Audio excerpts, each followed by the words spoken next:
राजा के समक्ष ऐसा विचित्र मामला पहले कभी नहीं आया था। राजा ने उस किसान से पूछा कि यह स्पष्ट करो, दोनों पत्नियों में से कौन तुम्हारी अधिक देखभाल करती है? इस पर किसान ने उत्तर दिया, महाराज, दोनों ही मेरी अत्यधिक चिंता करती है। दोनों ही भोर में जाग जाती है। जब एक भोजन तैयार करती है तो दूसरी सब्जी बनाती है। यदि मैं जल मांगता हूं तो दोनों तत्परता से गिलास भरकर लाती है। खेती के कामों में भी दोनों समान रूप से सहयोग करती है। उनमें सुई की नोक बराबर भी भेद नहीं है। किसान की बात सुनकर राजा विक्रमादित्य विस्मित हो उठे। उन्होंने दोनों स्त्रियों से उनके परिवार और किसान के संबंध में गहन प्रश्न पूछे। दोनों को अलग अलग बुलाकर अलग अलग ढंग से पूछताछ की गई, किंतु दोनों ने एक समान उत्तर दिए। उनके जवाबों में तनिक भी असमानता नहीं थी। राजा ने सत्य जानने का हर संभव प्रयास किया, परंतु दोनों स्त्रियों के उत्तरों में तने भर का भी अंतर नहीं था। इस पर राजा बेहद अचंभित हुए कि कैसे दोनों के उत्तर इतने समरूप हो सकते हैं। मंत्रियों से परामर्श करने पर भी कोई निष्कर्ष नहीं निकल पाया। एक मंत्री ने कहा कि किसान के पड़ोसियों से भी जानकारी ली गई, पर किसी को कुछ भी ज्ञात नहीं था। उन्होंने बस इतना कहा कि दूसरी स्त्री, जिसे चमेली कहा गया, 2 दिन पहले ही देखी गई थी, जबकि किसान के माता पिता का कोई अता पता नहीं है। उस घर में किसान और चमेली के अलावा और कोई नहीं रहता। मंत्रियों से विचार विमर्श के बाद राजा ने 3 दिन का समय लेकर उचित जांच कराने और फिर निर्णय सुनाने का निश्चय किया। राजा विक्रमादित्य अपने कक्ष में चहलकदमी कर रहे थे। उनकी चिंताओं का भार उनके चेहरे पर स्पष्ट था। उनकी मनोस्थिति को देख रानी वैशाली भी चिंतित हो उठी। उन्होंने जब राजा से इस बारे में पूछा तो राजा ने पूरी घटना बताई। रानी भी इस परिस्थिति से स्तब्ध थी। उन्होंने कहा, महाराज, आप व्यर्थ चिंता क्यों करते हैं? कल मंत्रियों और सिपाहियों को भेजकर उस किसान के संबंध में संपूर्ण जांच कराइए। अपने विशेष गुप्तचरों को भी भेजिए, कुछ न कुछ अवश्य पता चलेगा। राजा को रानी का सुझाव समीचीन लगा। उन्होंने कहा, महारानी, आप सही कह रही है।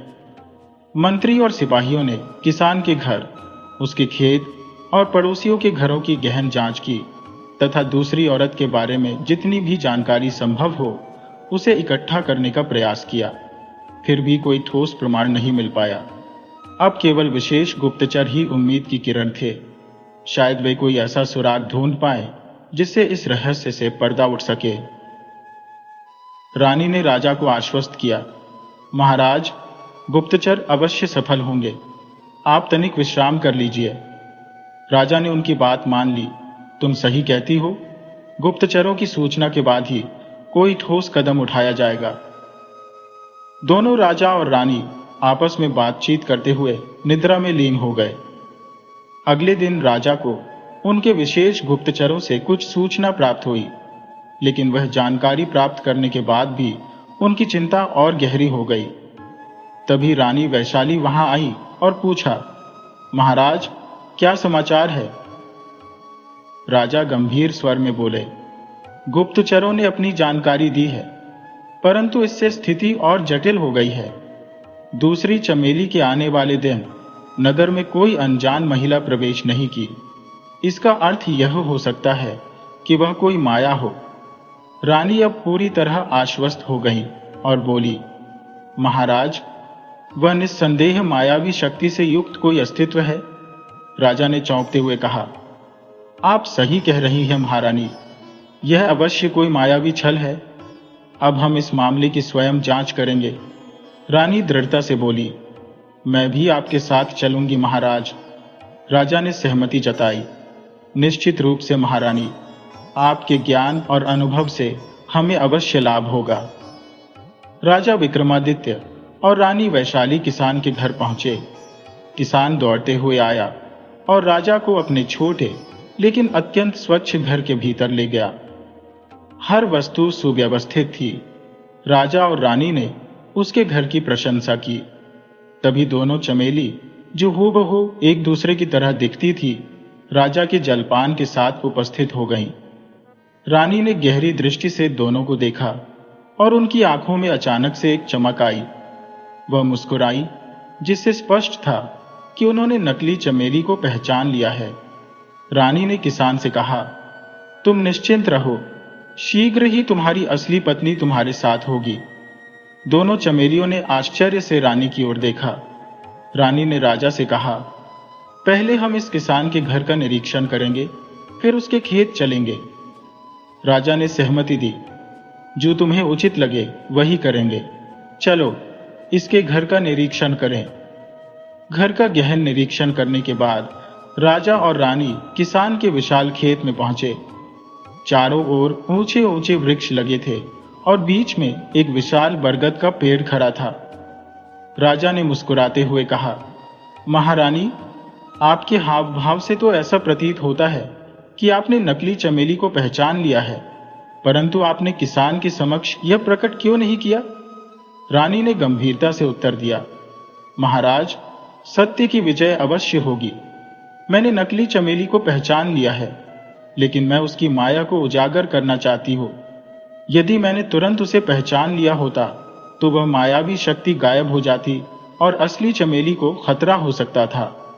वह शक्ति केवल किसान को प्राप्त करने के लिए आई है और इसे हमें अत्यंत सावधानी से सुलझाना होगा। राजा चिंतित स्वर में बोले, परंतु वह मायावी शक्ति चमेली को समाप्त कर भी तो किसान को प्राप्त कर सकती थी। रानी ने गंभीरता से उत्तर दिया, महाराज, हम यहाँ सत्य का उद्घाटन करने आए हैं, जो हमें यह रहस्य सुलझाना होगा। राजा ने विचार मग्न होते हुए कहा, लेकिन खेत में भला हमें क्या सूचना मिल सकती है? रानी मुस्कुराते हुए बोली, महाराज, आप तो जानते हैं, हमें पक्षियों की बोली समझने का कौशल है। किसान के घर के समीप वाले वृक्ष पर एक चिड़िया दूसरी से कह रही थी कि किसान यह दूसरी आपदा खेत से लाया है। इसी कारण हमें खेत पर आना पड़ा। राजा हंसते हुए बोले, ओह, वैसे भी आपके साथ खेत में भ्रमण करने से हमें भी आनंद आ रहा है। ऐसा लग रहा है जैसे किसी सुंदर उद्यान में टहल रही हो। उनकी इस टिप्पणी पर रानी वैशाली खिलखिलाकर हंस पड़ी, परंतु उनकी नजरें लगातार खेत की सूक्ष्मता से पड़ताल करती रही। थोड़ी देर बाद रानी गंभीर स्वर में बोली, महाराज, इस किसान के खेत के चारों ओर विशाल वृक्ष है, जिन पर अनगिनत पक्षियों का बसेरा है, परंतु इस खेत के मध्य स्थित इस विशाल बरगद पर एक भी पक्षी नहीं है। न कोई घोंसला, न कोई चहचहाहट। राजा ने निरीक्षण किया और कहा, यह तो बड़ा अचंभित करने वाला तथ्य है। यहां आने पर मुझे भी एक विचित्र भार महसूस हो रहा है। कहीं इस पेड़ और दूसरी चमेली का कोई संबंध तो नहीं? रानी ने उत्तर दिया, यह मुमकिन है महाराज, लेकिन अभी पक्षी अपने भोजन की खोज में गए हुए हैं। हमें उनके लौटने का इंतजार करना होगा। राजा ने सहमति जताई। ठीक कह रही हो महारानी, हम सांझ ढलते समय भेष बदलकर यहाँ पुनः आएंगे। शाम होते ही राजा विक्रमादित्य और रानी वैशाली शिकारी के वेश में किसान के खेत में पहुंचे। तब तक अधिकांश पक्षी अपने घोंसलों में लौट चुके थे। राजा और रानी पेड़ों के चारों ओर चक्कर काटने लगे, लेकिन एक अजीब सी चुप्पी हर ओर व्याप्त थी। कोई भी पक्षी आपस में वार्तालाप नहीं कर रहा था। रानी ने फुसफुसाते हुए कहा, महाराज, ऐसा लगता है कि हमें अब दूसरी चमेली के बारे में बात करनी होगी। पक्षी कुछ छुपा रहे हैं। जैसे ही उन्होंने दूसरी चमेली का उल्लेख किया, एक तोता मैना से बोला, देखा, ये शिकारी किसान की पत्नी चमेली के बारे में चर्चा कर रहे हैं। मैना उसकी ओर ध्यान से देखती हुई बोली, अरे ये तो हमारे राजा रानी है। ये सच जानने के लिए आए हैं। हमें इन्हें दूसरी चमेली के बारे में बताना चाहिए। तोता संकोच में बोला, अगर हमने कुछ भी बताया तो वह मायावी हमें खत्म कर देगी और ये दोनों हमारी बोली समझ भी नहीं सकते। मैना दृढ़ता से बोली, नहीं, रानी पक्षियों की भाषा समझने में निपुण है। अगर हमारी बलिदान से किसी का भला होता है तो यह हमारे लिए सम्मान की बात होगी। हमारे राज्य में पशु, पक्षी या मनुष्य सबका ध्यान राजा रखते हैं। हमें अपने कर्तव्य से पीछे नहीं हटना चाहिए। तोता बोला, तुम्हारी बात सही है, सुनो।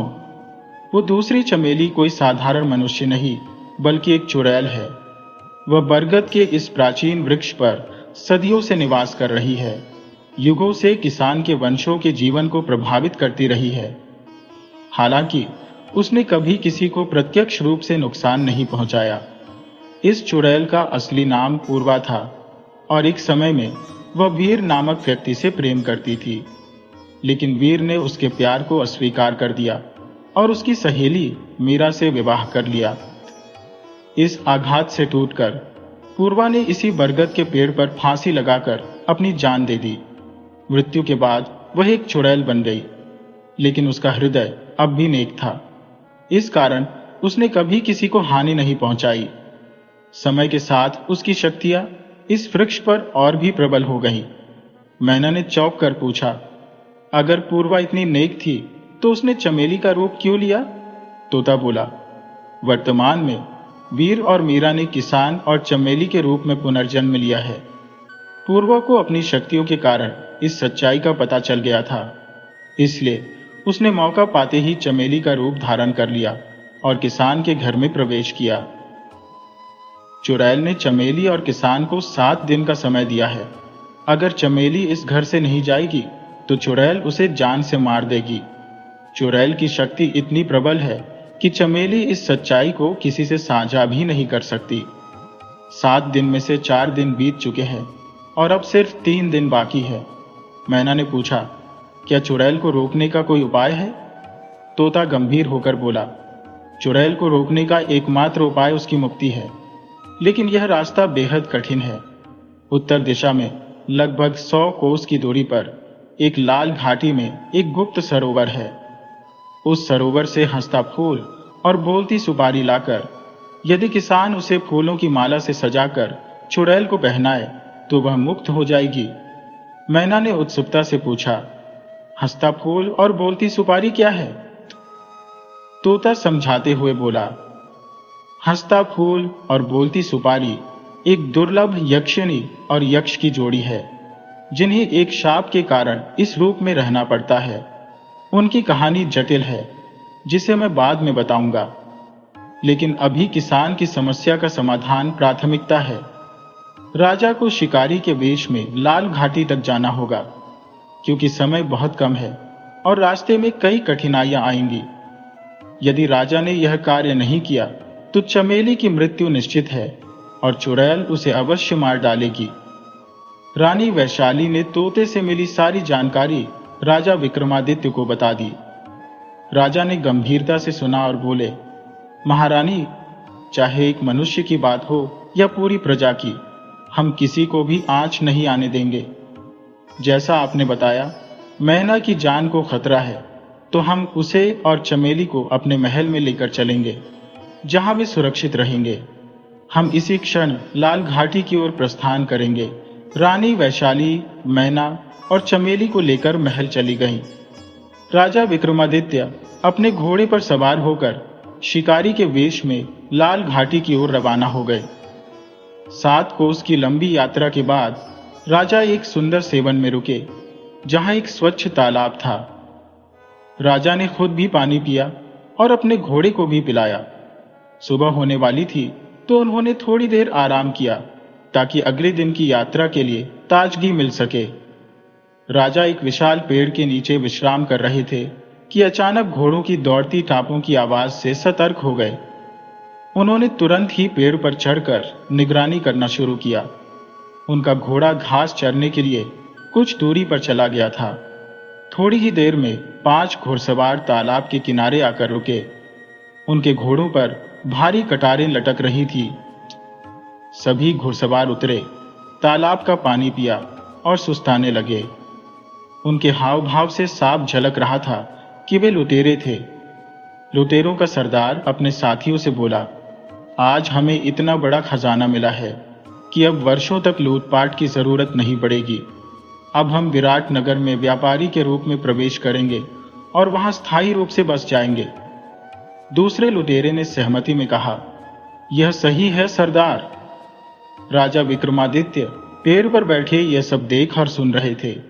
उन्होंने सोचा, अभी इन लुटेरों से उलझने की बजाय मैं विराट नगर पहुंचकर इन्हें पकड़वाऊंगा और उचित सजा दिलवाऊंगा।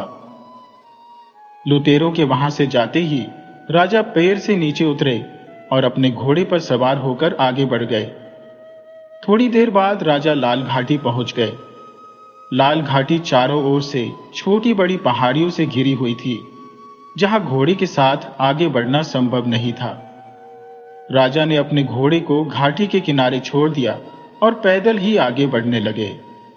वे धीरे धीरे सावधानी से आगे बढ़ रहे थे, क्योंकि उन्हें ज्ञात था कि यहां हर कदम पर खतरे हो सकते हैं। चलते चलते वे एक छोटी पहाड़ी पर पहुंचे, जो हरे भरे पेड़ों से आच्छादित थी। अचानक पेड़ों के बीच कुछ हरकत हुई और राजा को लगा कि वे किसी घात में फंस गए हैं। एक विशाल अजगर ने उन्हें अपनी पकड़ में ले लिया। राजा ने अपनी तलवार तक हाथ पहुंचाने की कोशिश की, लेकिन उनकी बाहें जकड़ी हुई थी। उनके पैर अभी भी स्वतंत्र थे, तो उन्होंने अपने दाएं पैर को पूरी ताकत से पास के एक पेड़ पर मारा। इससे अजगर के साथ वे झटके से नीचे गिर गए और उसकी पकड़ थोड़ी ढीली हो गई। इस मौके का फायदा उठाते हुए राजा ने अपनी तलवार निकाली और अजगर पर तेज वार किया, जिससे वह कई टुकड़ों में कटकर नीचे गिर पड़ा। राजा ने राहत की सांस ली और अपनी यात्रा जारी रखी। अगली पहाड़ी पर पहुंचने पर उन्हें भूख लगाई, तो रास्ते में मिले जंगली फलों का सेवन किया, जिससे उन्हें ऊर्जा मिली। थोड़ी देर आगे बढ़ने पर उन्होंने देखा कि एक बहेलिया चिड़ियों को पकड़कर ले जा रहा है। दोनों चिड़िया करुण स्वर में चहक रही थी, जिससे राजा को उन पर दया आ गई। राजा ने बहेलिये से निवेदन किया कि वह चिड़ियों को छोड़ दे। बहेलिये ने रूखे स्वर में उत्तर दिया, तुम स्वयं शिकारी हो और मुझसे यह अपेक्षा कर रहे हो कि मैं अपनी मेहनत से पकड़ी चिड़ियों को तुम्हें मुफ्त में दे दूं? राजा ने कहा, ठीक है, इनका मूल्य बता दो, मैं उसे अदा कर दूंगा। बहेलिया बोला, ये सुनहरी चिड़िया अत्यंत मूल्यवान होती है, तुम उनका दाम चुका सकोगे? राजा ने उत्तर दिया, तुम मूल्य तो बताओ। बहेलिया बोला, 2 नर सुनहरी चिड़ियों की कीमत 10 स्वर्ण मुद्राएं है। राजा विक्रमादित्य ने बिना कोई सवाल किए उसे 10 स्वर्ण मुद्राएं दी और दोनों चिड़ियों को अपने पास ले लिया। बहेलिया मुद्राएं लेकर चला गया। जैसे ही बहेलिया गया, राजा ने उन चिड़ियों को मुक्त कर दिया। आजाद होते ही दोनों चिड़िया इंसानी आवाज में बोली, राजा विक्रमादित्य, तुम शिकारी के वेश में एक नेक कार्य के लिए जा रहे हो। जब भी तुम्हें हमारी जरूरत होगी, हम तुम्हारी सहायता के लिए उपस्थित रहेंगे। इतना कहकर दोनों सुनहरी चिड़िया उड़कर आकाश में विलीन हो गईं। राजा विक्रमादित्य को अत्यंत विस्मय हो रहा था कि वे अपनी यात्रा को कैसे आगे बढ़ा रहे थे, जबकि उनके मस्तिष्क में अभी भी यह गूंज रहा था कि कैसे चिड़िया मानव की तरह संवाद कर रही थी। किंतु उन्होंने उस विचार को एक तरफ रख दिया और अपनी मंजिल की ओर बढ़ने लगे। चलते चलते वे एक तालाब के समीप पहुंचे, जहां अनेक मेंढक क्रीड़ा कर रहे थे। उसी समय झाड़ियों से एक सांप निकला और उसने एक मेंढक को अपने शिकंजे में जकड़ लिया। राजा को यह दृश्य पीड़ादायक लगा, किंतु वे सांप को मारना नहीं चाहते थे। उन्होंने पास के एक पेड़ से एक लकड़ी तोड़ी और उसे सांप की पूंछ पर मारा। सांप तिलमिलाकर झाड़ियों में भाग गया और सभी मेंढकों ने चैन की सांस ली। एक मेंढक राजा के पास आकर मानव की तरफ बोला, राजन, आपने हमारी सहायता की, इसके लिए हम अत्यंत आभारी हैं। जब भी आपको हमारी सहायता की आवश्यकता होगी, हमें पुकारिए, हम आपकी सहायता हेतु सदैव तत्पर रहेंगे। राजा यह देखकर चकित रह गए कि एक मेंढक भी मानव की बोली में उनसे संवाद कर रहा था। उन्होंने सोचा, चिड़ियों की तरह यह मेंढक भी मेरी सहायता का प्रस्ताव कर रहा है, किंतु वे किस प्रकार मेरी मदद कर सकते हैं? इस विचार के बीच राजा ने पुनः अपनी यात्रा शुरू की। बहुत देर तक चलने के पश्चात राजा को एक कुटिया दिखाई दी। यह देखकर वे चकित हो गए कि इस निर्जन स्थान पर कोई रह रहा है। कुटिया का द्वार खुला था और भीतर एक साधु अपनी साधना में लीन थे। राजा ने सोचा कि यह साधु महात्मा अवश्य ही हंसता फूल बोलती सुपारी के बारे में कुछ जानते होंगे। यदि इनसे सहायता प्राप्त हो जाए तो मेरा कार्य संपन्न हो सकता है। लेकिन राजा को इस बात का भी भय था कि साधु की साधना भंग करने से उन्हें क्रोध का सामना करना पड़ सकता है। साधुओं के क्रोध से बचने के लिए राजा ने अपने हाथ जोड़कर उनके जागने का धैर्यपूर्वक इंतजार करने का निश्चय किया। 1 घंटे के बाद साधु ने अपनी आंखें खोली और राजा ने उन्हें प्रणाम किया। साधु ने राजा की धैर्यशीलता और साहस की प्रशंसा की और कहा, राजन, आपका धैर्य और साहस अनुपम है और आपका उद्देश्य भी पवित्र है। राजा विक्रमादित्य ने उत्तर दिया, महात्मा, आपने मुझे पहचान लिया। अब मुझे विश्वास है कि मैं अपने लक्ष्य में अवश्य सफल होऊंगा।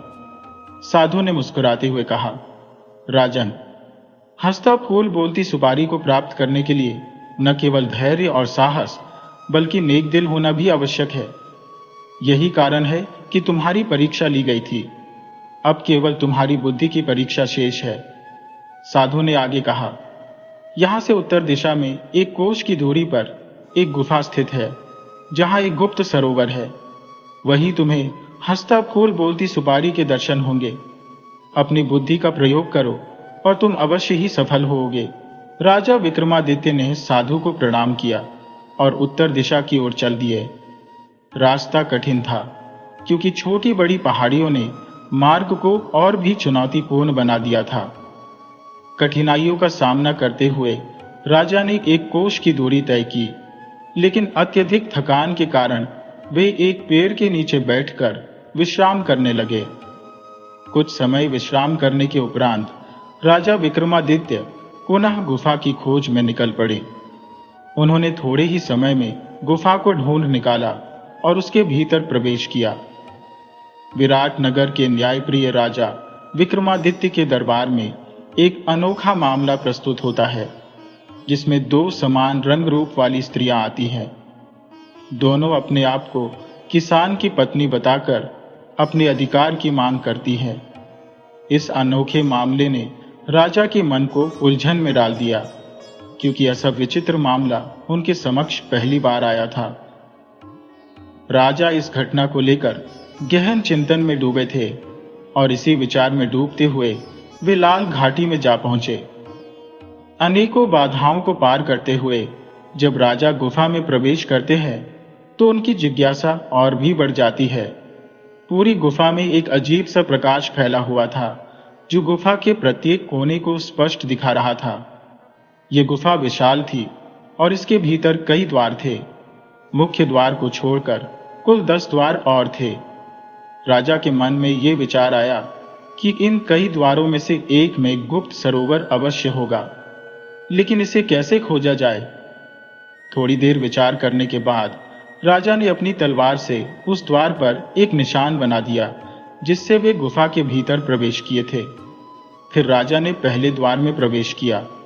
रास्ता लाल रंग की ईंटों से बना हुआ था, लेकिन थोड़ी देर चलने के बाद राजा उसी स्थान पर लौट आए जहां से उन्होंने प्रारंभ किया था। अब राजा को समझ में आ गया था कि यह द्वार एक भूल भुलैया की तरह है, जो अंततः उन्हें उसी स्थान पर ला छोड़ेगी। राजा ने विचार किया कि सभी द्वारों को परखने में बहुत समय नष्ट हो जाएगा और गुप्त सरोवर तक पहुंचने का कोई उपाय निकालना आवश्यक है। उन्हें साधु बाबा की दी गई सलाह याद आई, बुद्धि का प्रयोग करो। अब राजा को बुद्धिमानी से गुप्त सरोवर का पता लगाना था। राजा ने पूरी गुफा का बारीकी से निरीक्षण किया। प्रत्येक द्वार की संरचना एक समान थी। हर द्वार के पास कुछ पत्थर पड़े हुए थे। राजा ने देखा कि हर द्वार के पास लाल रंग का एक विशेष पत्थर भी था। अब उन्हें इस रहस्य की समझ आने लगी थी कि लाल पत्थरों का उपयोग कैसे करना है। राजा ने एक लाल पत्थर उठाया और उसे एक द्वार के भीतर फेंक दिया। जैसे ही पत्थर गिरा, एक बड़ा विस्फोट हुआ। राजा ने द्वार के पास जाकर देखा, वहां एक गहरा गड्ढा बन गया था और वह रास्ता पूरी तरह से बंद हो गया था। राजा ने 3 और द्वारों के भीतर लाल पत्थर फेंके और हर बार वैसा ही विस्फोट हुआ। अब मात्र एक द्वार शेष था और एक लाल पत्थर बचा था। राजा ने ईश्वर का नाम लेकर अंतिम द्वार में वह पत्थर फेंका। अंतिम द्वार में जबरदस्त विस्फोट हुआ। राजा ने जब वहां जाकर देखा तो आश्चर्यचकित रह गए। उस द्वार के भीतर एक अद्भुत जलाशय था जो फूलों से भरा हुआ था। उन फूलों की सुंदरता अद्वितीय थी। राजा ने जीवन में इतने मनमोहक फूल पहले कभी नहीं देखे थे। जलाशय के मध्य से पानी की एक पतली धारा गुफा की छत से टपककर नीचे प्रवाहित हो रही थी। जलाशय के चारों ओर एक संकरी पगडंडी बनी हुई थी जो सुंदरता में लिपटी थी। गुफा की दीवारें एकदम चिकनी थी, जिन पर रंग बिरंगे फूलों और आकर्षक नर नारियों के चित्र उकेरे गए थे। वहां का वातावरण अजीब से ठंडे और सुखदायक प्रकाश से भरा था, जिसका कोई स्पष्ट स्रोत नहीं दिखता था। विक्रमादित्य को अब कोई शंका नहीं रह गई थी। वह गुप्त सरोवर को खोजने में सफल हो चुके थे, लेकिन उनके मन में अब यह विचार कौंध रहा था कि क्या हंसती फूल बोलती सुपारी तक पहुंचने में कोई बाधा खड़ी होगी। राजा ने सरोवर की ओर सावधानी पूर्वक कदम बढ़ाए, मगर जैसे ही वे निकट पहुंचे वहां एक विशाल आकृति उभरने लगी। उसकी ऊंचाई 9 फीट से भी अधिक थी। धीरे धीरे वह आकृति स्पष्ट होती गई और एक देवता रूप में बदल गई। राजा ने उस आकृति को प्रणाम किया और विनम्रता पूर्वक अपना परिचय देने की अनुमति मांगी। वह आकृति बोली, मेरा नाम वंदनवार है। मैं एक यक्ष हूं और इस गुप्त सरोवर का रक्षक हूं। मेरी अनुमति के बिना यहां से हंसती फूल बोलती सुपारी को कोई नहीं ले जा सकता। वीर राजा, तुम अपना परिचय दो। राजा विक्रमादित्य ने कहा, मैं विराट नगर का राजा विक्रमादित्य हूं। मैं अपने राज्य के एक किसान की मदद के लिए हंसती फूल बोलती सुपारी लेने आया हूं। राजा ने यक्ष को पूरी घटना सुनाई और उनसे मदद करने का निवेदन किया। यक्ष ने कहा, यह हंसती फूल बोलती सुपारी अत्यंत पवित्र और चमत्कारी है। जाओ, इसे प्राप्त करने के लिए धैर्य, बुद्धि और साहस की आवश्यकता है। तुम्हारा उद्देश्य नेक है, लेकिन तुम्हें एक परीक्षा देनी होगी। क्या तुम इसके लिए तैयार हो? राजा ने आत्मविश्वास से उत्तर दिया, मैं हर परीक्षा के लिए तैयार हूं।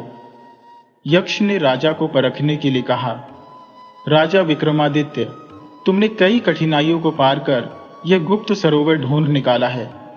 इससे यह सिद्ध होता है कि तुम निडर और वीर हो। अब तुम्हें एक कठिन परीक्षा का सामना करना होगा। यक्ष ने अपने हाथ को ऊपर उठाया और दीवार में समा गई एक रहस्यमय रोशनी प्रकट हुई। इसके फलस्वरूप एक द्वार खुल गया और यक्ष राजा को उस द्वार के भीतर ले गया, जहां एक छोटा सा खेत था। उस खेत में चारों ओर चावल के दाने बिखरे हुए थे और बीच में एक बड़ा पात्र रखा हुआ था। यक्ष ने राजा से कहा, इस खेत में बिखरे हुए चावल को इस पात्र में इकट्ठा करो, मगर ध्यान रहे इनमें मिट्टी का एक भी कण न हो। इतना कहकर यक्ष ने पास में रखे एक समय यंत्र की ओर इशारा किया, जो धीरे धीरे समय के बीतने का संकेत दे रहा था। राजा विक्रमादित्य ने समय की नजाकत को समझते हुए चावल इकट्ठा करना शुरू किया। राजा विक्रमादित्य ने चावल दोनों मुट्ठियों में समेटकर पात्र में डालना शुरू किया, लेकिन यह ध्यान रखते हुए कि एक भी मिट्टी का कण उसमें न जाने पाए। समय गुजरता गया और राजा का शरीर पसीने से तरबतर हो गया। जितना यह कार्य सरल दिख रहा था, उतना ही मुश्किल साबित हो रहा था। उन्होंने पात्र में झांका और आश्चर्यचकित रह गए, क्योंकि वह अब भी आधा खाली था। समय तेजी से निकल रहा था और राजा समझ गए कि इस गति से काम खत्म नहीं हो पाएगा। विचारशीलता के क्षणों में राजा को सुनहरी चिड़िया की याद आई, जिसने कहा था कि जब भी उसे उनकी आवश्यकता हो वह अवश्य प्रकट होगी। विक्रमादित्य ने मन ही मन उसे पुकारा और कुछ ही पलों में सुनहरी चिड़िया अपने साथ कई अन्य चिड़ियों के साथ आ पहुंची। राजा ने अपनी समस्या बताई और कुछ ही क्षणों में हजारों चिड़िया वहां एकत्र हो गईं। सभी चिड़िया अपने नन्हे चोंचों में चावल के दाने उठाकर पात्र में भरने लगी। इस दृश्य को देखकर राजा की आंखों में आश्चर्य और आभार झलक उठा। जैसे ही पात्र भर गया, राजा ने सुनहरी चिड़िया का आभार प्रकट किया। चिड़िया और उसकी संगिनी चिड़िया उड़ गईं। इसके बाद यक्ष वंदनवार राजा को सरोवर के पास ले गए और खेत का द्वार अदृश्य हो गया। यक्ष ने मुस्कुराते हुए कहा, राजन, आपने अपनी बुद्धिमानी से यह परीक्षा सफलतापूर्वक पार कर ली है। अब दूसरी परीक्षा शुरू होगी। यक्ष ने अपना दायां हाथ उठाया और दीवार से एक रहस्यमयी रोशनी निकली, जिससे एक और द्वार प्रकट हो गया। राजा और यक्ष उस द्वार से बाहर निकले, जहां उन्होंने भगवान शिव की विशाल प्रतिमा और उसके निकट एक कुएं को देखा। उस कुएं में हजारों रंग बिरंगे फूल खिले हुए थे।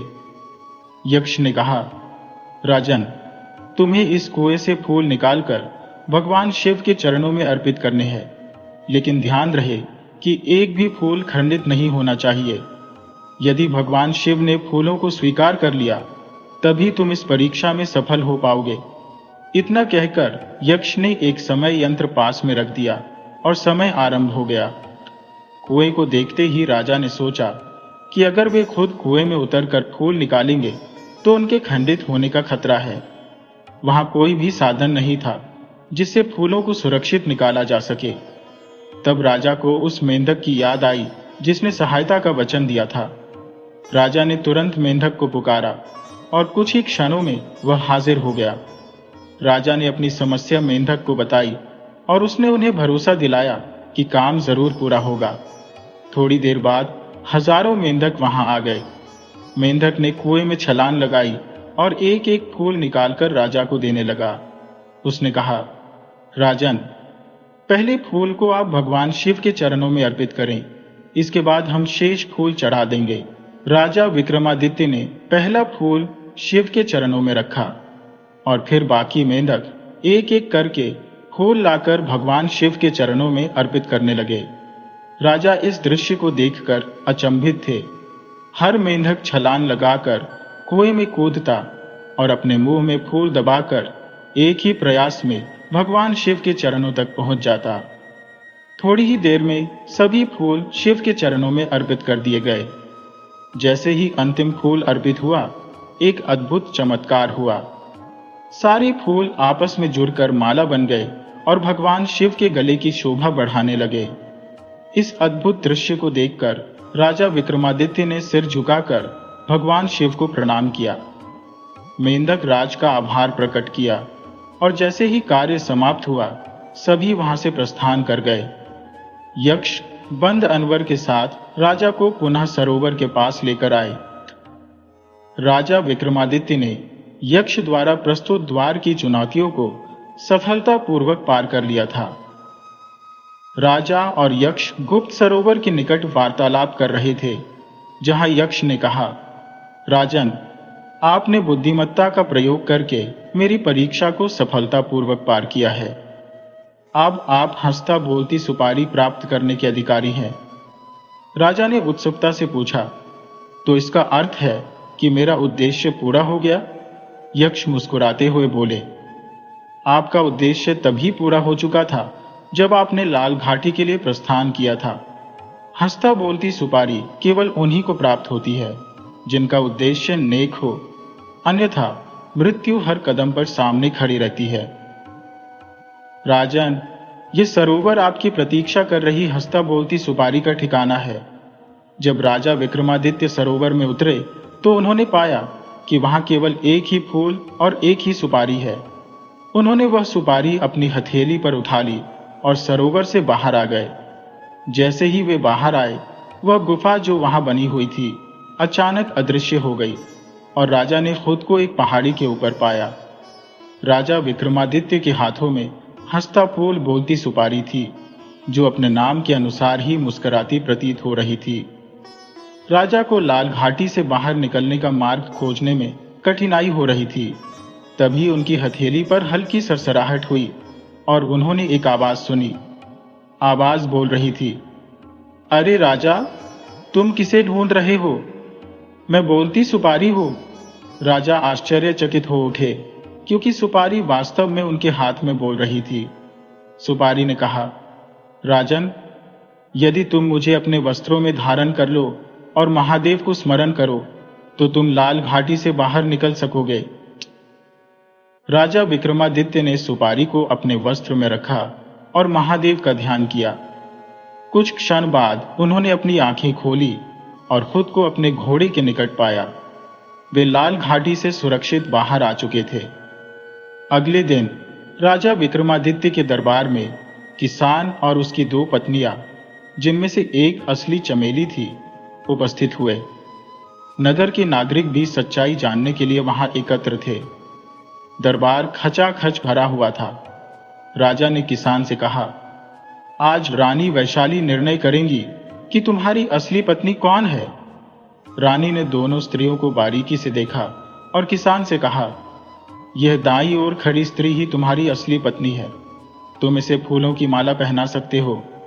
मंत्री ने फूलों की माला किसान को दी, जो उसी माला में हंसता फूल बोलती सुपारी लगी हुई थी। किसान ने आदेशानुसार अपनी असली पत्नी को माला पहनाई। माला पहनते ही दूसरी स्त्री धुआं बनकर विलीन हो गई। रानी ने कहा, जो धुएं में गायब हो गई वह चुड़ैल थी। अब तुम्हें कोई परेशानी नहीं होगी। यह जो स्त्री यहां खड़ी है वही तुम्हारी असली पत्नी है। जाओ और खुशी खुशी जीवन बिताओ। इसके बाद मंत्री ने दरबार में चुड़ैल की पूरी कथा सुनाई। राजा और रानी की जय जयकार से पूरा दरबार गूंज उठा। राजा और रानी अपने विश्राम कक्ष में आराम कर रहे थे। उनके साथ निफकी तोता और महीना भी पिंजरे में थे। राजा ने रानी से पूछा, आपने अभी तक नहीं बताया कि आपने चुड़ैल को कैसे पहचाना। जब रानी ने गहरे स्वर में कहा, हमने उस किसान के घर के द्वारे पर विशेष ध्यान दिया था। दोनों चमेलियों का अध्ययन किया। एक चमेली के माथे पर पसीने की बूंदें थी, जबकि दूसरी के चेहरे पर एक सुकून भरी अजीब सी ठंडक थी, मानो उसमें कोई जीवन न हो। सबसे विचित्र बात यह थी कि उसकी पलकों में कोई हरकत नहीं थी। यहीं से हमें आभास हुआ कि दूसरी चमेली महज एक मायावी परछाई थी। यह सुनते ही राजा विक्रमादित्य गंभीर हो गए। तोता और मैना, जो रानी वैशाली की कुशाग्रता से प्रभावित थे, बोल पड़े, आपकी बुद्धिमत्ता प्रशंसनीय है। हमें आभारी है कि आपके विवेक से हम न्याय कर पाए हैं। रानी ने उत्तर दिया, तुम्हारी मदद भी कम नहीं थी, इसलिए अब हम तुम्हें मुक्त करते हैं। तोता कुछ और कहते हुए बोला, हमारे इस उपकार का प्रतिदान भी अनमोल है, लेकिन महारानी, एक आखिरी रहस्य आपके कानों में डालना आवश्यक है। रानी और राजा दोनों ने एक स्वर में पूछा, कौन सा रहस्य? तोता ने गंभीरता से कहा, सुनिए। हंसता फूल बोलती सुपारी कोई साधारण शक्ति नहीं है। यह एक यक्षिणी और यक्ष का श्रापित रूप था, जिन्हें अपने कृत्यों के कारण यह स्वरूप मिला। उन्हें शाप दिया गया था कि वे 100 वर्षों तक एक पत्थर के रूप में एक गुप्त सरोवर में सोए रहेंगे, लेकिन उनके पश्चाताप और माफी मांगने पर उन्हें यह हंसता फूल बोलती सुपारी का रूप मिला। जो भी इनके पास रहता वह जीवन भर जवान और निरोगी बना रहता और उसे पराजित करना लगभग असंभव हो जाता। रानी वैशाली के चेहरे पर हल्की चिंता उभरी। तो इसका मतलब है कि हंसता फूल बोलती सुपारी एक बार फिर सक्रिय होगी और एक विशेष स्थान पर पहुंचेगी। तुम यह स्थान जानते हो? तोते ने उत्तर दिया, जी हां महारानी। हंसता फूल बोलती सुपारी वर्तमान में काली घाटी के गुप्त सरोवर में है, जो लाल घाटी से 100 कोस दूर है, लेकिन इसे प्राप्त करना अत्यंत कठिन है, मानो मृत्यु के दरवाजे पर दस्तक देना हो। रानी ने इस जानकारी के लिए तोता और मैना का धन्यवाद किया और उन्हें आजाद कर दिया। जैसे ही पिंजरा खुला, दोनों पक्षी स्वतंत्र आकाश में उड़ गए। रानी ने राजा की ओर मुड़कर कहा, आपने सुना? जिसके पास हंसता फूल बोलती सुपारी होगी वह सदा निरोगी और अजेय रहेगा। राजा ने सहमति में सिर हिलाया। हां महारानी, इस सुपारी की शक्तियां अद्वितीय है। रानी मुस्कुराई और बोली, तो हम इस हंसता फूल बोलती सुपारी को तोहफे में प्राप्त करना चाहते हैं। आपको बहुत समय से हमें कोई उपहार नहीं दिया है। राजा विक्रमादित्य ने हंसते हुए कहा, महारानी, हंसता फूल बोलती सुपारी प्राप्त करना बच्चों का खेल नहीं है और आपको इसकी आवश्यकता नहीं है।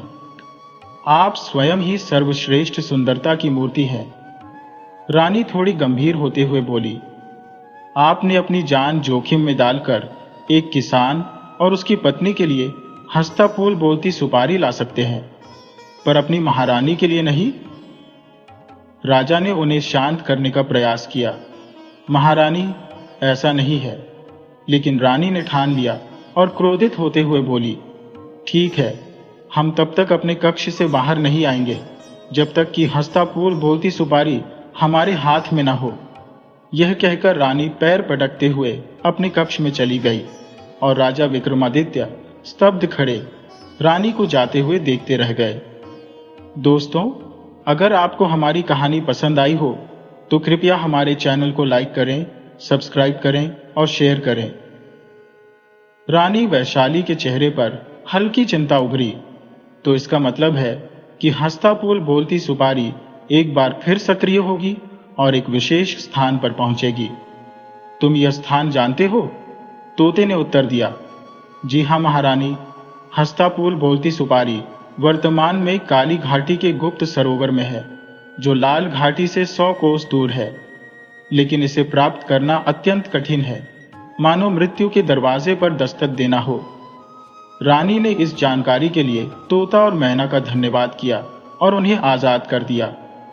जैसे ही पिंजरा खुला, दोनों पक्षी स्वतंत्र आकाश में उड़ गए। रानी ने राजा की ओर मुड़कर कहा, आपने सुना? जिसके पास हंसता फूल बोलती सुपारी होगी वह सदा निरोगी और अजेय रहेगा। राजा ने सहमति में सिर हिलाया। हाँ महारानी, इस सुपारी की शक्तियां अद्वितीय है। रानी मुस्कुराई और बोली, तो हम इस हंसता फूल बोलती सुपारी को तोहफे में प्राप्त करना चाहते हैं। आपको बहुत समय से हमें कोई उपहार नहीं दिया है। राजा विक्रमादित्य ने हंसते हुए कहा, महारानी, हंसता फूल बोलती सुपारी प्राप्त करना बच्चों का खेल नहीं है और आपको इसकी आवश्यकता नहीं है। आप स्वयं ही सर्वश्रेष्ठ सुंदरता की मूर्ति है। रानी थोड़ी गंभीर होते हुए बोली, आपने अपनी जान जोखिम में डालकर एक किसान और उसकी पत्नी के लिए हंसता फूल बोलती सुपारी ला सकते हैं, पर अपनी महारानी के लिए नहीं। राजा ने उन्हें शांत करने का प्रयास किया। महारानी, ऐसा नहीं है।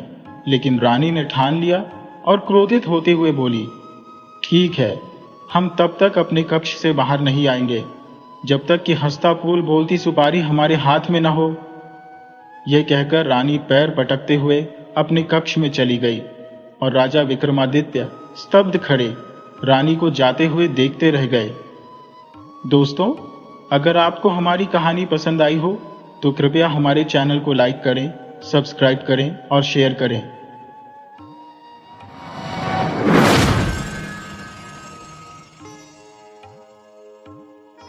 ठाकुर वीर प्रताप सिंह अपनी पत्नी शकुंतला देवी के साथ अपनी बेटी के विवाह को लेकर अत्यंत चिंतित थे। शादी के आयोजन में भारी धन की आवश्यकता थी, परंतु उनके पास उतने पैसे नहीं थे। ठाकुर साहब सोचने लगे कि पैसे का प्रबंध कैसे किया जाए। तभी शकुंतला देवी बोली, अब क्या होगा, इतना धन कहां से आएगा? ठाकुर वीर प्रताप ने कहा, यही चिंता हमें खाई जा रही है। हम केवल नाम के ठाकुर रह गए हैं। बेटी को अच्छा घराना मिला तो हमने विवाह के लिए हाँ कर दी। अब अगर ठाकुर के मान सम्मान के अनुसार विवाह नहीं हुआ तो हम किसी को मुंह दिखाने के लायक नहीं रहेंगे।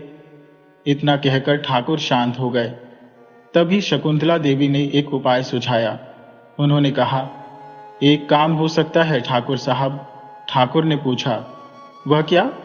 शकुंतला बोली, अगर अपने गांव की जमीन बेच दी जाए तो पैसे का इंतजाम हो सकता है। ठाकुर आश्चर्यचकित होकर बोले, अरे हाँ, मैं तो इसे भूल ही गया था, पर यह कैसे संभव होगा? वह जमीन तो कई वर्षों से पंडित विश्वंभर नाथ सिंह के देखरेख में है। शकुंतला ने उत्तर दिया, तो क्या हुआ? आपने उस जमीन से फसल पैदा करने के लिए भी तो दी है। उसके मालिक आज भी हम ही हैं। वे लोग वहां सिर्फ फसल उगाएंगे, जमीन तो हमारे ही रहेगी। ठाकुर ने कहा, तुम सही कह रही हो, तुम मेरा सामान तैयार कर दो, मैं आज ही जाकर उस जमीन का सौदा कराता हूँ। शकुंतला बोली, ईश्वर ने चाहा तो सब ठीक हो जाएगा। उसी शाम को ठाकुर वीर प्रताप सिंह ट्रेन में अपने गांव के लिए रवाना हो गए। अगले दिन सुबह जैसे ही ठाकुर पंडित विश्वंभर नाथ के दरवाजे पर पहुंचे, पंडित जी जो बाहर बैठे थे उन्हें आश्चर्य से देखकर बोले, अरे ठाकुर साहब, आप यहां? ठाकुर ने पंडित जी को अपने आने का कारण बताया, जिससे पंडित जी के तीनों बेटे जो पास में खड़े थे हैरान रह गए। पंडित जी चकित होकर बोले, क्या आप ये कह रही हैं? ठाकुर ने कहा, पंडित जी, ये मेरी मजबूरी है, इसे समझिए। पंडित जी ने कहा, नहीं नहीं, भले ही यह जमीन तुम्हारी हो, लेकिन हमने इसे अपने खून पसीने से सींचा है, ये जमीन नहीं बिकेगी। अचानक पंडित जी का बड़ा बेटा कृष्ण गुस्से में बोला, ठाकुर साहब, क्या आप सच में जमीन बेचने का इरादा लेकर आए हैं? यह सुनकर ठाकुर साहब का स्वर भी सख्त हो गया। उन्होंने कहा, यह मत भूलो किशन, ये जमीन आज भी मेरी है। ठाकुर साहब की बातें सुनकर किशन थोड़ी नर्वस हो गया। वह सोचने लगा, अगर यह जमीन बिक गई तो हम क्या करेंगे? हमें गांव छोड़कर कहां जाना होगा? लेकिन ठाकुर साहब पर इन बातों का कोई असर नहीं हुआ और उन्होंने कहा, कुछ भी हो, यह जमीन तो मेरी है और मैं इसका सौदा करके जल्दी ही यहां से चला जाऊंगा। एक गंभीर स्वर में उन्होंने कहा, तो फिर ठीक है ठाकुर साहब, अगर आपका अंतिम फैसला यही है तो हम बीच में पड़ने वाले कौन होते हैं? ठाकुर साहब ने कहा, कल सुबह तक आप अपना इंतजाम कर लेना। पंडित विश्वनाथ ने जबरदस्त प्रतिरोध करना चाहा, लेकिन कृष्ण की आंखों के संकेत देखकर वह चुप हो गए। किशन ने कहा, आपको इंतजाम तो कल सुबह तक करना होगा ठाकुर साहब। फिर सभी वहां से चले गए। ठाकुर साहब के जाने के बाद पंडित विश्वनाथ और कृष्ण गुस्से में थे। पंडित जी बोले, कृष्ण, तुमने क्या किया? मूर्ख, अगले माह मेरे मंझले बेटे का विवाह कैसे होगा अगर हमने इस जमीन को छोड़ दिया? पंडित जी ने कहा, हम इस जमीन को नहीं छोड़ सकते। किशन चुपचाप पंडित जी की बातों को सुन रहा था। जैसे ही पंडित जी ने अपनी बात खत्म की, तभी उनका मंझला बेटा, जो पंडित जी का सबसे छोटा बेटा मंगल था, बोल उठा, किशन भैया का तो दिमाग गड़बड़ हो गया है। किशन चुप्पी तोड़ते हुए कहने लगा, मैंने जो कहा है सोच समझकर कहा है। पंडित जी और उनके दोनों बेटे हैरान होकर उसकी ओर देखते हुए बोले, तुम्हारा मतलब क्या है? फिर किशन ने उन्हें पास बुलाकर अपनी योजना समझाई। उसकी बातें सुनकर सबके मुंह खुले रह गए और आंखें फटी की फटी रह गईं, क्योंकि ठाकुर साहब भी पंडित जी के घर में ठहरे हुए थे। आधी रात का समय हो चुका था और अचानक ठाकुर साहब की नींद खुल गई। ठाकुर साहब घबराते हुए बोले, तुम लोग? पंडित जी और उनके तीनों बेटे ठाकुर को मारने के इरादे से आए थे। बिशन, जो पंडित जी का बड़ा बेटा था, ठाकुर के ऊपर से चादर हटाते हुए बोला, तो तुझे जमीन के सौदे का बड़ा शौक है? इसके बाद किशन ने ठाकुर को फिर से चादर से ढकते हुए कहा, अब ऊपर जाकर करना जमीन का सौदा ठाकुर साहब। फिर पंडित जी का बेटा मिशन ठाकुर के सिर पर जोर से लाठी मारा। प्रहार से ठाकुर वहीं ढेर हो गया। इसके बाद मिशन मंगल की ओर देखते हुए बोला, जो फरसा लिया था वो कहाँ है? जल्दी कर मंगल। मंगल की आंखों में एक अजीब सी चमक आई और उसने ठंडे हुए ठाकुर के शरीर को टुकड़ों में बांट दिया। पहले दायां हाथ, फिर बायां हाथ, फिर दोनों पैर, और अंत में उसने बहुत ही बेरहमी से ठाकुर की गर्दन धड़ से अलग कर दी। जब मंगल के हाथ रुके, तब ठाकुर की लाश 6 टुकड़ों में बंट चुकी थी। पंडित विश्वनाथ, जो यह सब देख रहा था, पागलपन में बोला, अब देखता हूं कैसे बेचता है ये जमीन। वह फिर मिशन की ओर मुड़ा और पूछा, अब इस लाश का क्या करेंगे? मिशन ने भी पूछा, किशन भैया, अब क्या करें? पंडित विश्वनाथ ने कहा, इसे उसी जमीन में गाड़ दो जिसे बेचने के लिए ये आया था। किशन ने हामी भरी, हाँ, यही ठीक रहेगा। फिर पंडित जी और उनके चारों बेटों ने मिलकर ठाकुर के टुकड़ों को एक चादर में लपेटा और खेत की ओर चल दिए। पंडित जी ने खेत की ओर इशारा करते हुए कहा, यहां गड्ढा खोदकर इसे दफना दो। चारों ने जल्दी जल्दी गड्ढा खोदा और लाश को उसमें डाल दिया। फिर पंडित जी बोले, जल्दी करो, सुबह होने वाली है, गड्ढे को मिट्टी से ढक दो। मंगल ने पूछा, क्या इस फरसे को भी गड्ढे में डाल दूं? मंगल ने पूछा, क्या इस फरसे को भी गड्ढे में डाल दूं? काम खत्म होने के बाद पंडित जी ने संतोष की सांस ली और बोले, अब कोई नहीं जान सकेगा कि यह ठाकुर की लाश दफन है। इसी बीच शहर में शकुंतला देवी बेचैन हो रही थी। उन्होंने अपनी बेटी से कहा, आज 5 दिन हो गए तेरे पिताजी को गांव की जमीन का सौदा करने गए, लेकिन अब तक कोई खबर नहीं आई। सोनम, जो ठाकुर जी की बेटी थी, बोली, मां, पिताजी तो 2 दिन बाद लौटने के लिए कहकर गए थे। शकुंतला परेशान होकर बोली, यही तो मेरी चिंता बढ़ रही है। 2 दिन के लिए गए थे और 5 दिन हो गए हैं। वो कुछ सोचते हुए बोली, सोनम, तुम अपने चाचा के पास जाओ और उनसे पिताजी का पता लगाने को कहो। सोनम घबराते हुए बोली, चाचा के पास? लेकिन मां। शकुंतला ने उसे समझाते हुए कहा, डरने की जरूरत नहीं, वे तंत्र विद्या के माहिर हैं, पर हम सबको बहुत चाहते हैं। इस वक्त वही हमारी मदद कर सकते हैं। सोनम का डर थोड़ा कम हुआ और उसने कहा, ठीक है मां, मैं जाती हूं। फिर वह एक रिक्शे पर सवार होकर अपने चाचा से मिलने के लिए निकल पड़ी। रास्ते में सोनम के मन में विचार उठ रहे थे, न जाने क्यों मैं हमेशा चाचा जी को देखकर डर जाती हूं, जबकि वो हमें बहुत प्यार करते हैं। कब्रिस्तान के पास पहुंचकर सोनम ने रिक्शा रुकवाया, क्योंकि वहां एक पुरानी हवेली थी। सोनम ने देखा, कितनी डरावनी जगह है, रात में तो और भी भयानक लगती होगी। वह डरते हुए हवेली के अंदर गई और धीरे से आवाज लगाई, चाचा जी, चाचा जी। हवेली के अंदर से कोई आवाज नहीं आई। डरी हुई सोनम जब कब्रिस्तान के पास पहुंची तो कब्रिस्तान का दरवाजा अचानक जोर की आवाज के साथ खुल गया और अंदर से आवाज आई, अंदर आओ सोनम बिटिया, अंदर आओ। सोनम अपने मन में कहने लगी, चाचा जी मुझे देख रहे हैं, और आवाज का पीछा करती हुई आगे बढ़ी। फिर आवाज आनी बंद हो गई। सोनम ने कांपते हुए पूछा, आप कहाँ हैं चाचा जी? चाचा की आवाज आई, तुम्हारे पीछे। पीछे मुड़ते ही सोनम के मुंह से एक जोरदार चीख निकल पड़ी। उसने देखा कि उसके चाचा भैरवनाथ अपनी तंत्र शक्ति के बल पर पूरा शरीर जमीन में धंसा चुके थे, सिर्फ गर्दन ही बाहर थी। भैरवनाथ ने सोनम की घबराहट भांपते हुए उसे शांत करने की कोशिश की। डरो मत बिटिया, ये तो सिद्धि प्राप्ति के लिए करना पड़ता है। सोनम ने चाचा जी को सारी बात बताई। मां ने मुझे पिताजी का पता लगाने के लिए आपके पास भेजा है। आज पिताजी को गए हुए 5 दिन हो चुके हैं और मां के साथ साथ मेरे मन में भी अजीब अजीब ख्याल आ रहे हैं। मगर चाचा जी, आप इस हालत में पिताजी का पता कैसे लगाएंगे? भैरवनाथ मुस्कुराते हुए बोले, बिटिया, मुझे कहीं जाने की जरूरत नहीं है। जब तक मैं आंखें बंद करके देख ना लूं, तुम बस शांत खड़ी रहना। ये कहकर उन्होंने अपनी दिव्य दृष्टि से देखना शुरू किया। जैसे ही उन्होंने देखा, उनका चेहरा क्रोध से लाल हो गया और वह चिल्ला उठे, नहीं, ये नहीं हो सकता। सोनम का दिल घबराहट से तेजी से धड़कने लगा और उसने डरते हुए पूछा, क्या हुआ चाचा जी?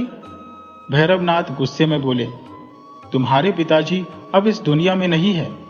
जाओ, उनके लिए अंतिम संस्कार की तैयारी करो। उन दरिंदों को मैं अब जिंदा नहीं छोड़ूंगा। सोनम के पैरों तले जमीन खिसक गई। वह चीख पड़ी, नहीं चाचा जी, ऐसा नहीं हो सकता। मगर गांव में अभी किसी को ठाकुर वीर प्रताप सिंह की हत्या की खबर नहीं थी। उधर खेत में विशंभर नाथ के खेत पर एक साया खड़ा था।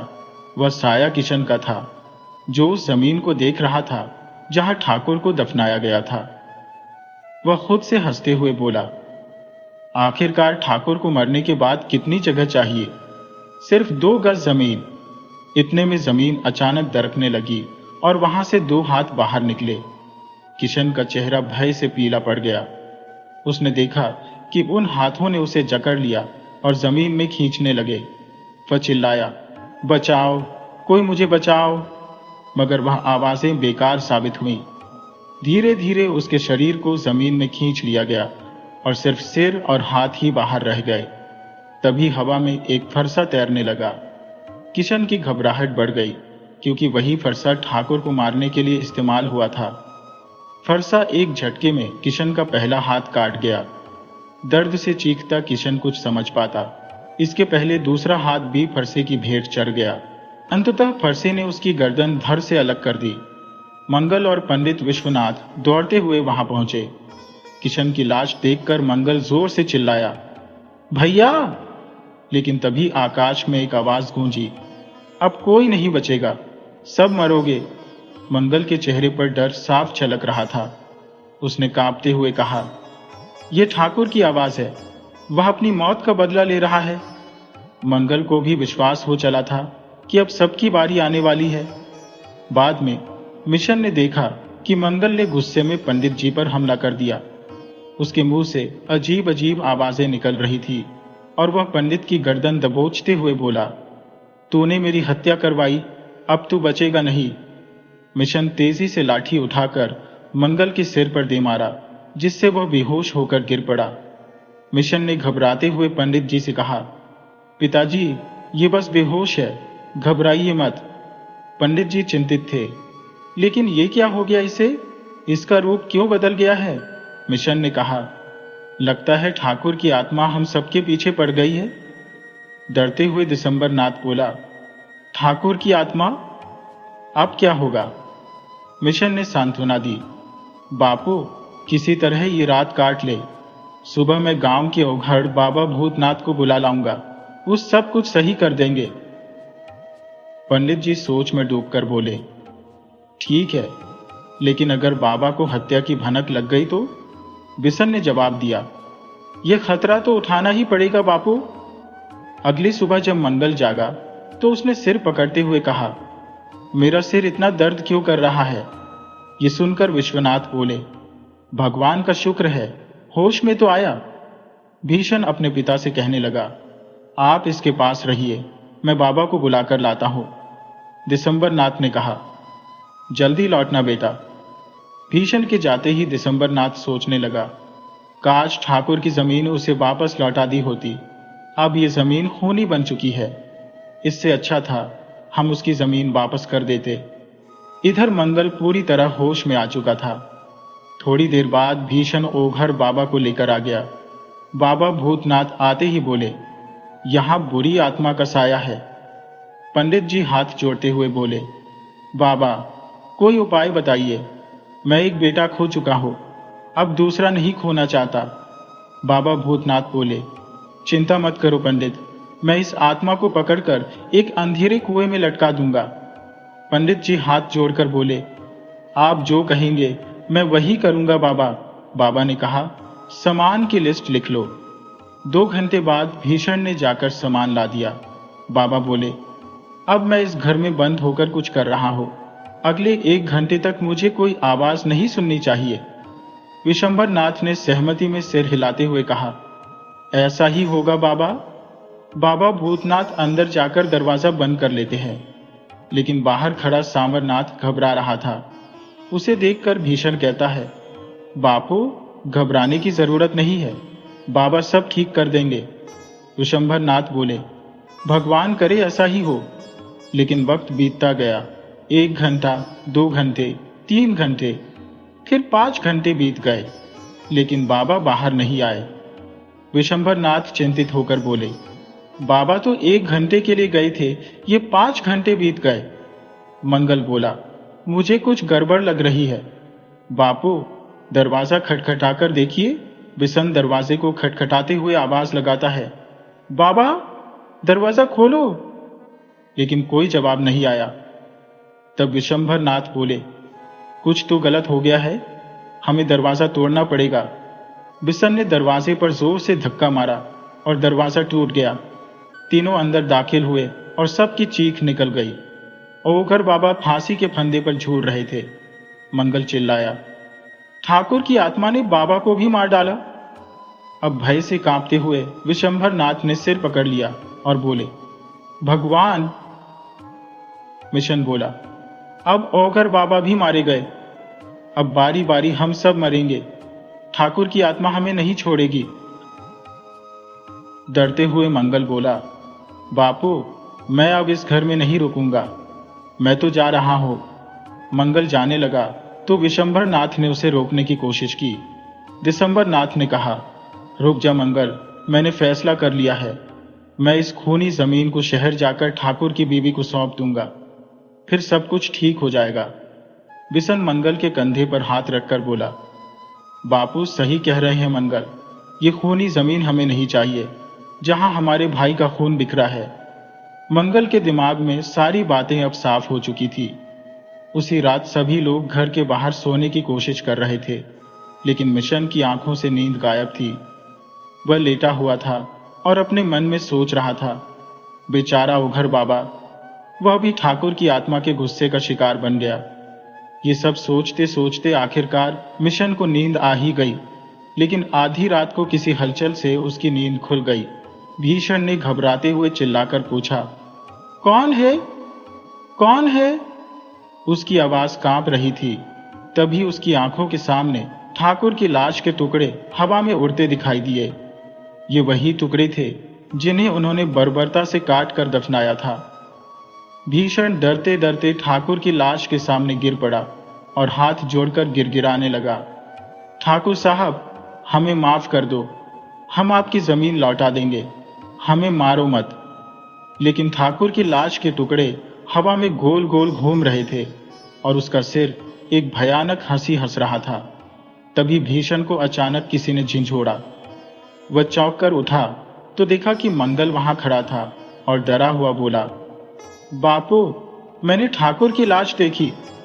वह 6 टुकड़ों में कटी हुई थी। दिसंबर नाथ ने गुस्से में कहा, तू पागल हो गया है क्या? ये देख, तू किसके पैरों में गिरा है? भीषण ने चौंक कर देखा तो वहां एक सूखी घास का पुतला खड़ा था, जो शायद खेत में पक्षियों को भगाने के लिए रखा गया था। शर्मिंदा होते हुए भीषण ने कहा, लेकिन मैंने साफ साफ ठाकुर की लाश देखी थी बापू, ये पुतला तब यहां नहीं था। दिसंबर नाथ ने उसे दिलासा देते हुए कहा, घबराने की जरूरत नहीं है, कल हम ये जमीन ठाकुरायन को सौंप देंगे, तब सब कुछ ठीक हो जाएगा। लेकिन किस्मत को कुछ और ही मंजूर था। मिशन गुस्से से भरकर हाथ में कुल्हाड़ी उठाते हुए बोला, बापू, अगर अब फिर से वह लाश दिखी तो मैं उसे इतने टुकड़ों में काट दूंगा कि वह कभी वापस खड़ी नहीं हो सकेगी। गुस्से में भरा हुआ भीषण कुल्हाड़ी लेकर अपने कमरे में चला गया। वह सोच रहा था, अगर ठाकुर की लाश फिर से सामने आई तो मैं उसे टुकड़े टुकड़े कर दूंगा। इस विचार के साथ उसकी आंख लग गई। कुछ समय बाद उसकी नींद फिर से खुली। उसने देखा कि उसके दरवाजे के पास एक परछाई खड़ी थी। घबराकर भीषण ने पूछा, कौन है? बिना कुछ सोचे समझे उसने कुल्हाड़ी उठाई और गुस्से में परछाई की ओर लपका। अब तुम मेरे हाथों से नहीं बचोगे ठाकुर। ये चिल्लाते हुए भीषण ने बिना देखे ही परछाई पर कुल्हाड़ी से अनगिनत वार कर दिए। वह इतने जोश में आ गया था कि उसने यह भी नहीं देखा कि वह परछाई किसकी थी। तभी पंडित विश्वनाथ घबराते हुए अंदर आए और सामने का दृश्य देखकर उनके पांव कांप गए। पंडित जी बदहवास होकर बोले, अरे भीषण, तूने ये क्या कर डाला? तेरा तो दिमाग ही फिर गया है। भीषण ने हंसते हुए कहा, बापू, मैंने ठाकुर की लाश के टुकड़े टुकड़े कर दिए, अब वह हमें कभी तंग नहीं करेगा।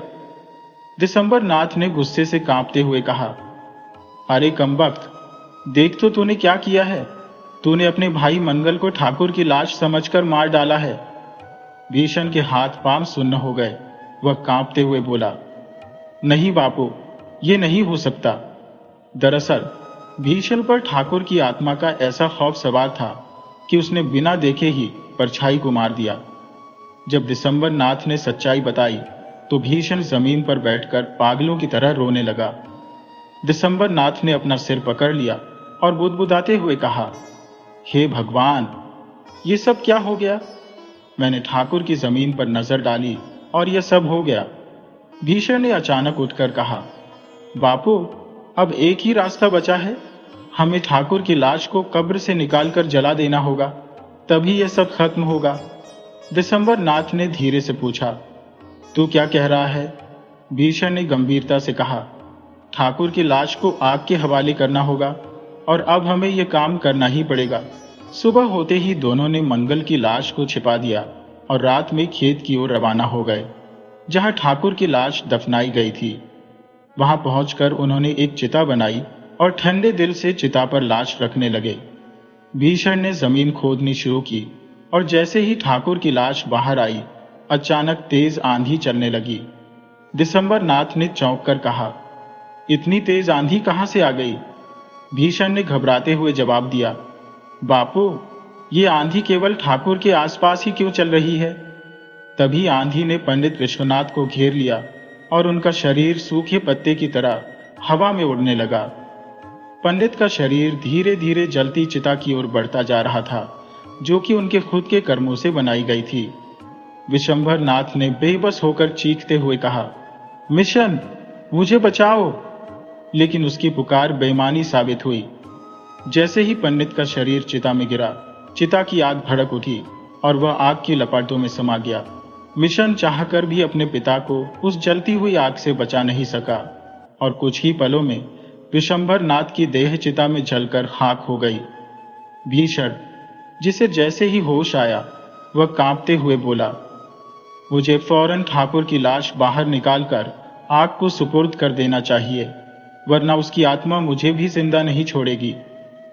ये कहते ही वह फावड़ा लेकर लौटा और जैसे ही पहला फावड़ा जमीन में मारा, आसपास का इलाका तेज रोशनी से भर गया। मिशन ने उस रोशनी की तरफ देखा तो वह चौंक गया। वहां शकुंतला देवी पुलिस के साथ पहुंच चुकी थी। उन्होंने विजयी अंदाज में मिशन की ओर इशारा करके कहा, यही पंडित जी का बेटा बिशन है? इंस्पेक्टर ने पूछा, ठाकुर साहब की लाश कहां दफनाई है? पुलिस ने बिशन को पकड़कर सवाल किया, पहले ये बताओ, ये जलती चिता किसकी है? भीषण घबराते हुए कांपने लगा, ये तो ठाकुर साहब की लाश को जलाने के लिए तैयार की गई थी। इंस्पेक्टर ने जमीन की ओर देखा और कहा, तो लाश यहीं कहीं दफन है? हवलदार को आदेश मिला, इस जगह को खोदो और लाश को अपने कब्जे में लो।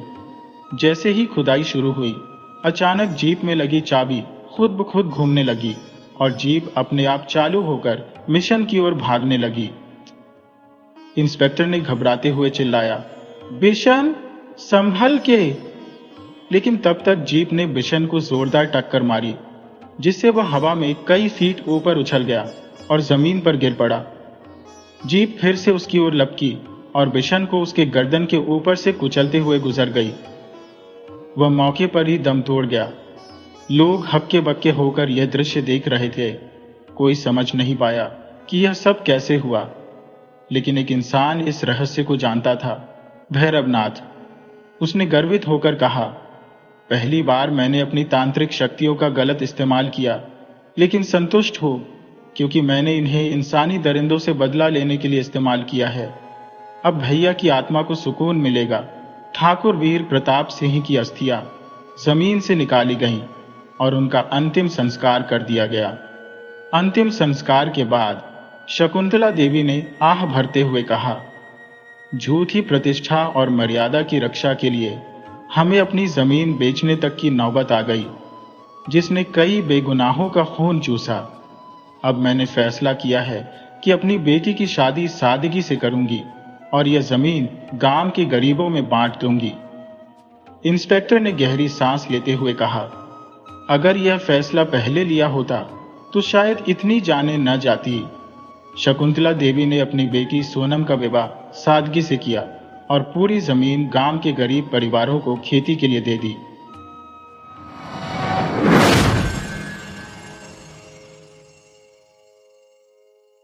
आपने जम्मू की वैष्णो माता का नाम अवश्य सुना होगा। आज हम आपको इन्हीं की कहानी सुना रहे हैं, जो बरसों से जम्मू कश्मीर में सुनी व सुनाई जाती है। कटरा के करीब हंसाली ग्राम में माता के परम भक्त श्रीधर रहते थे। उनके यहाँ कोई संतान न थी। वे इस कारण बहुत दुखी रहते थे। एक दिन उन्होंने नवरात्रि पूजन के लिए कुंवारी कन्याओं को बुलवाया। माँ वैष्णो कन्या वेश में भी उन्हीं के बीच आ बैठी। अन्य कन्याएं तो चली गईं, किंतु माँ वैष्णो नहीं गईं। वह श्रीधर से बोली, सबको अपने घर भंडारे का निमंत्रण दे आओ। श्रीधर ने उस दिव्य कन्या की बात मान ली और आसपास के गांवों में भंडारे का संदेश पहुंचा दिया। लौटते समय गोरखनाथ व भैरवनाथ जी को भी उनके चेलों सहित न्योता दे दिया। सभी अतिथि हैरान थे कि आखिर कौन सी कन्या है जो इतने सारे लोगों को भोजन करवाना चाहती है। श्रीधर की कुटिया में बहुत से लोग बैठ गए। दिव्य कन्या ने एक विचित्र पात्र से भोजन परोसना आरंभ किया। जब कन्या भैरवनाथ के पास पहुंची तो वह बोले, मुझे तो मांस और मदिरा चाहिए, ब्राह्मण के भंडारे में यह सब नहीं मिलता। कन्या ने दृढ़ स्वर में उत्तर दिया। भैरवनाथ ने जिद पकड़ ली, किंतु माता उसकी चाल भांप गई थी। वह पवन का रूप धारण कर त्रिकूट पर्वत की ओर उड़ चली। भैरव ने उनका पीछा किया। माता के साथ उनका वीर लंगूर भी था। एक गुफा में मां शक्ति ने 9 माह तक तप किया। भैरव भी उनकी खोज में वहां आ पहुंचा। एक साधु ने उससे कहा, जिसे तू साधारण नारी समझता है वह तो महाशक्ति हैं। भैरव ने साधु की बात अनसुनी कर दी। माता गुफा की दूसरी ओर से मार्ग बनाकर बाहर निकल गईं। वह गुफा आज भी गर्भजून के नाम से जानी जाती है। देवी ने भैरव को लौटने की चेतावनी भी दी, किंतु वह नहीं माना। मां गुफा के भीतर चली गई। द्वार पर वीर लंगूर था। उसने भैरव से युद्ध किया। जब वीर लंगूर निढाल होने लगा तो माता वैष्णो ने चंडी का रूप धारण किया और भैरव का वध कर दिया। भैरव का सिर भैरव घाटी में जा गिरा। तब मां ने उसे वरदान दिया कि जो भी मेरे दर्शनों के पश्चात भैरव के दर्शन करेगा उसकी सभी मनोकामनाएं पूरी होंगी। आज भी प्रतिवर्ष लाखों श्रद्धालु माता वैष्णो के दर्शन करने आते हैं। गुफा में माता पिंडी रूप में विराजमान है। 7 राजकुमारों के लिए 7 वधुएं। कश्मीरी लोक कथा। एक बारात लंडौर बाजार रोड के साथ साथ अपने रास्ते पर घूम रही थी। सबसे पहले ढोल, तुरही और झांझ की गूंज के साथ बैंड आया। उसके बाद सड़क पर गाते व नाचते हुए दूल्हे के मित्र और उसके बाद सफेद टट्टू पर बैठा दूल्हा स्वयं आया, जो विवाह की पोशाक में बहुत ही सजीला और सुंदर लग रहा था। वे वधू के घर, जहां समारोह होना था, और साक्षी निराश थी कि वह वधू को न हो देख सकी, क्योंकि वह जानना चाहती थी कि वह कैसी दिखती थी और उसने क्या पहना था। शशि, अनिल, मधु और विजय जावेद खान की दुकान की सीढ़ियों पर बैठे हुए बारात का गुजरना देख रहे थे। जल्दी ही कमल भी उनमें शामिल हो गया, जो वैवाहिक अतिथियों के पीछे टहलता हुआ यहां आया था। वहां बाहर ठंड में क्यों बैठे हो? अपनी मंद रोशनी वाली दुकान के अंदर से जावेद खान ने कहा, अंदर आ जाओ और आग के पास बैठो। मैं तुम्हें एक सबसे असाधारण शादी का एक किस्सा सुनाऊंगा, जो मेरी वादी में कई साल पहले हुई थी। बहुत बहुत पहले एक राजा था, जिसके 7 पुत्र थे। वे सबके सब बहादुर, सुंदर और चतुर थे। वृद्ध राजा सबको बराबर प्यार करता था और राजकुमार एक सी पोशाक पहनते थे तथा उन्हें समान भत्ते मिलते थे। जब वे बड़े हुए तो उन्हें अलग अलग महल दिए गए, लेकिन महल एक जैसे बनाए गए थे और उनकी साज सज्जा भी एक जैसी की गई थी। और अगर तुमने एक महल देख लिया था तो समझो सारे महल देख लिए थे।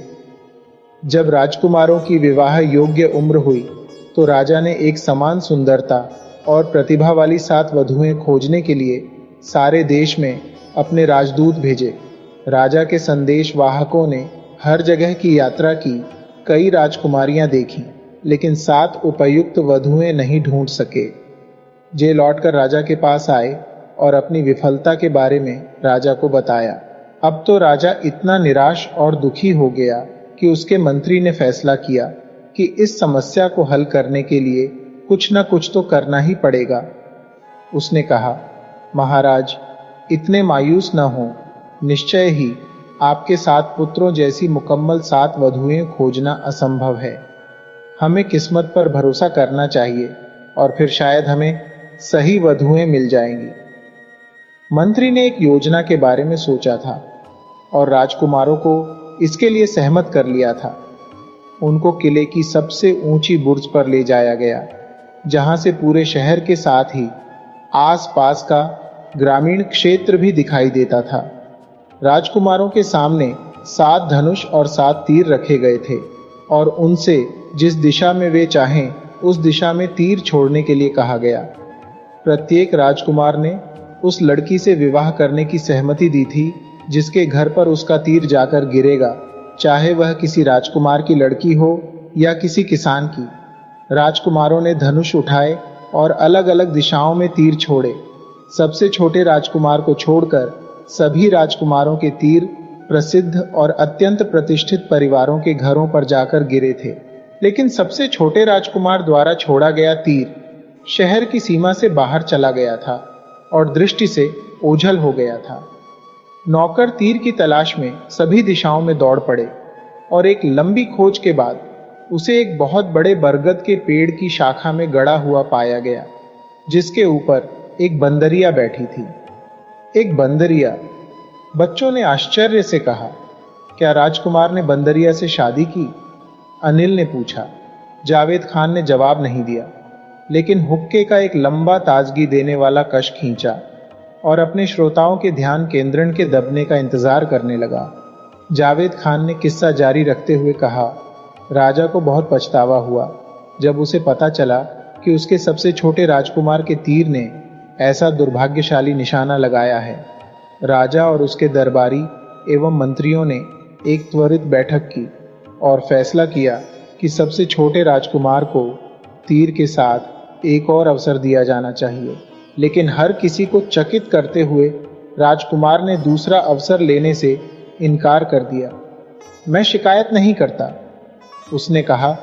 मेरे भाइयों को अच्छी और सुंदर पत्नियां मिली हैं और यह उनका सौभाग्य है, लेकिन मुझे वह कसम तोड़ने को मत कहो जो मैंने तीर चलाने से पहले ली थी। मैं जानता हूं कि मैं बंदरिया से विवाह नहीं कर सकता, लेकिन चूंकि मैं नहीं कर सकता इसलिए मैं किसी से भी विवाह नहीं करूंगा। इसकी बजाय मैं बंदरिया को घर ले आऊंगा और एक पालतू की तरह से उसकी देखभाल करूंगा। और सबसे छोटा राजकुमार शहर से बाहर गया और बंदरिया को घर ले आया। 6 भाग्यशाली राजकुमारों के खूब धूमधाम से विवाह हुए। शहर में प्रकाश और आतिशबाजी से जश्न मनाया और सड़कों पर संगीत एवं नृत्य हुए। लोगों ने अपने घरों को आम और केले के पत्तों से सजाया था। पूरे शहर में खुशी का माहौल था, सिवाय सबसे छोटे राजकुमार के घर के, जो बहुत अकेला और दुखी था।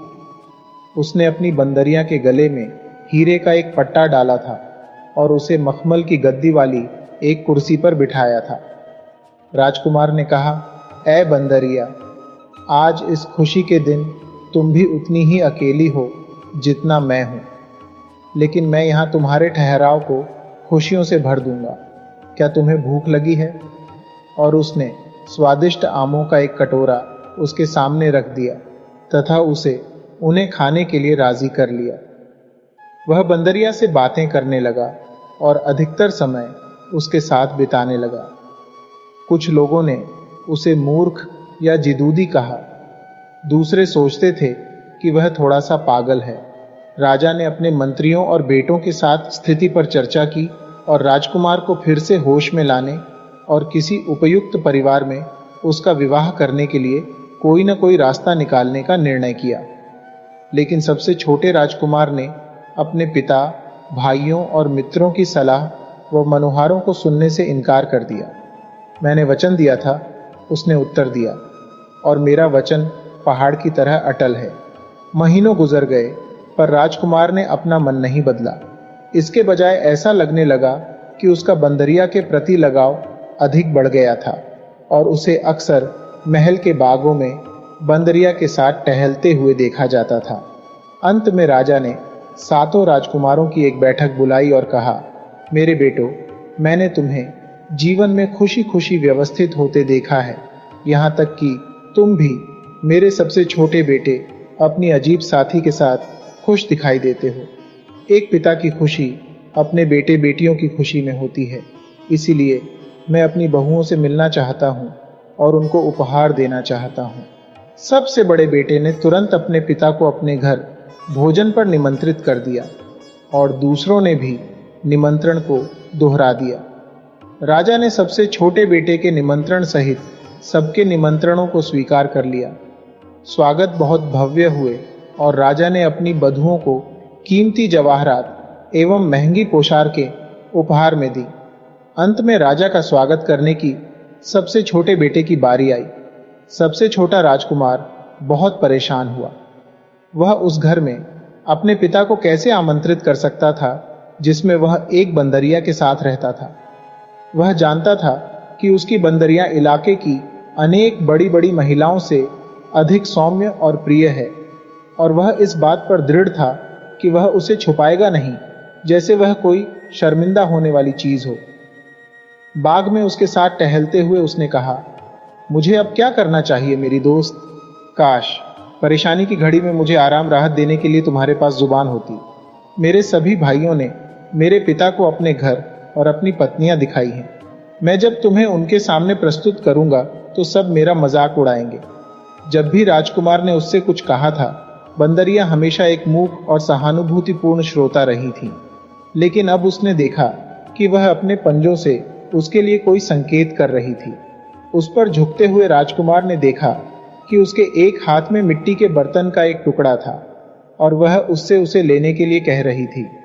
राजकुमार ने उससे वह टूटा हुआ टुकड़ा ले लिया। उस पर सुंदर जनाना हस्तलेख में ये शब्द लिखे हुए थे, चिंता न करें राजकुमार, उस स्थान पर जाई जहां आपने मुझे पाया था। मिट्टी के बर्तन के इस टुकड़े को बरगद के पेड़ के खोखले तने में फेंक देना और किसी जवाब की प्रतीक्षा करना। राजकुमार पहले तो झिझका, लेकिन बाद में सोचा कि अपनी बंदरिया की बात मानने से उसकी समस्या और ज्यादा तो बिगड़ने वाली नहीं है। इसलिए मिट्टी के बर्तन का टूटा हुआ टुकड़ा लेकर वह शहर के बाहर गया और उस बरगद के पेड़ के पास पहुंचा। वह एक बहुत पुराना, सैकड़ों साल पुराना बरगद का पेड़ था।